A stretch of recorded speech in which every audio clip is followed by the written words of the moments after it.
ஆகாதவன் என்று உன்னை யார் தள்ளினாலும் ஆபிரகாமின் தேவன் உன்னை தள்ளிடுவாரோ?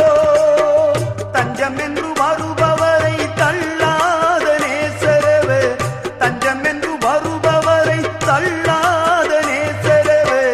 அஞ்சிடாதே மகனே மகளே என்று உன்னை தேற்றிடவே உனக்கொருவர் இருக்கின்றார், உன்னை விசாரிக்க துடிக்கின்றார்.